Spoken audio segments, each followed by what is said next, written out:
Oshqovoq urug'i yetishtirish va sotish. Salom do'stlar. Bugun biz sizga bir qiziq biznes turini havola qilamiz. Bu oshqovoq urug'ini yetishtirish va sotish. Bu oddiy dehqonchilik-ku. Ota-bobolarimiz oshqovoq yetishtirishni 1000 yil oldin ham bilishgan deyishingiz mumkin. Ha, bu to'g'ri. Lekin bugun biz sizga shunchaki oshqovoq yetishtirib, uni bozorda sotish emas, balki uni qanday to'g'ri sotish haqida gapiramiz. Shuning uchun u arzon va hamma joyda serob. Oshqovoq sotish unchalik katta foyda keltirmaydi. Nega biz bu mavzuga qo'l urdik? O'zingiz bir o'ylab ko'ring-chi. Ha, mayli, cho'zib o'tirmasdan ishga o'tamiz.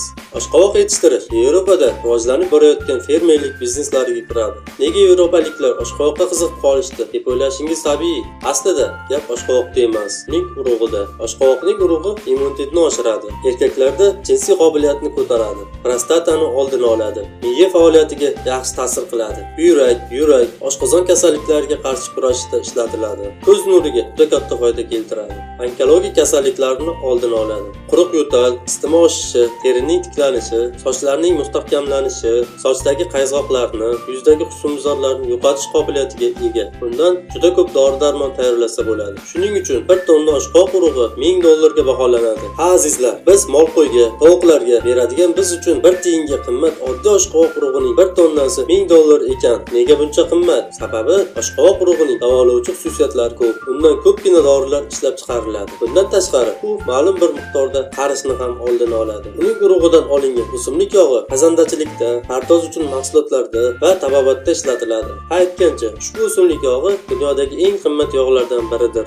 Oshqovoq urug'ining 1 kilosini 20 ming so'mdan sotish mumkin. Hosil kam bo'lgan yillari 35 ming so'mgacha ko'tariladi. Lekin foydani hisoblashdan oldin hosilni yig'ib olish kerak. 1 gektarga ekilgan oshqovoqdan 1,5-2 tonna urug' olish mumkin. Agar u suv yaxshi joyda ekilsa va yaxshi nav tanlansa, hosil 2 tonnadan ham oshishi mumkin. Ularga bolgarka va Xerson tarvuzi navlari kiradi. Bolgarka navining urug'ini quritishdan oldin yuvishning hojati yo'q. Oshqovoqni qanday ekish, uni parvarish qilish va hosilni yig'ib olishni tushuntirishning keragi yo'q. Yuqorida keltirganimizdek, ota-bobolarimiz qilib yurgan ish. Eng asosiysi suv va quyosh bo'lsa bo'lgani. Oshqovoq uchun eng yaxshi harorat bu 28 daraja issiq. Bizning quyoshli O'zbekistonimizda martdan oktyabrgacha deyarli har kuni shunday iqlim bo'ladi. Oshqovoq 120 kunda yetiladi. Bu degani bir yilda 2 marta hosil olishga ulgurish mumkin. Agar 1 gektar yerga oshqovoq eksangiz, 1 yilda 3-4 tonna urug' olishingiz mumkin. Oshqovoqning o'zini sok ishlab chiqaradigan korxonalarga sotish mumkin. Urug'ini esa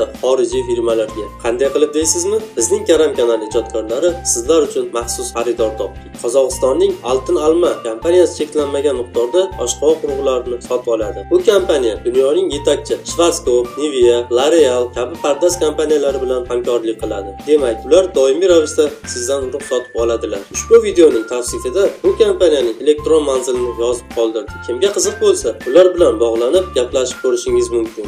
Aytgancha, oshqovoq urug'ini o'zingiz yetishtirishingiz shart emas. Bugungi kunda yurtimiz bozorlarida oshqovoq urug'ining 1 kilosi 3-4 ming so'm atrofida turadi.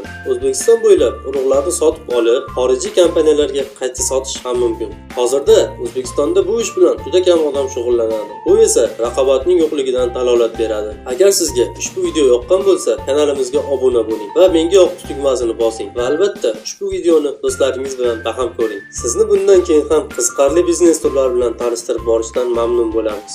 Aytgancha, ushbu loyihalarni ko'rsatish mobaynida reklama roligini to'liq ko'rishni tavsiya qilamiz. Reklamadan tushgan barcha mablag'lar ona diyorimizda ichimlik suvi muammosini hal etishga qaratilgan loyihalarga sarflanadi. Arzimagan reklama roligini to'liq ko'rish orqali siz qo'lingizdan kelgancha bizga yordam bergan bo'lasiz va bizning keyingi ishlarimizga ilhom bag'ishlaysiz.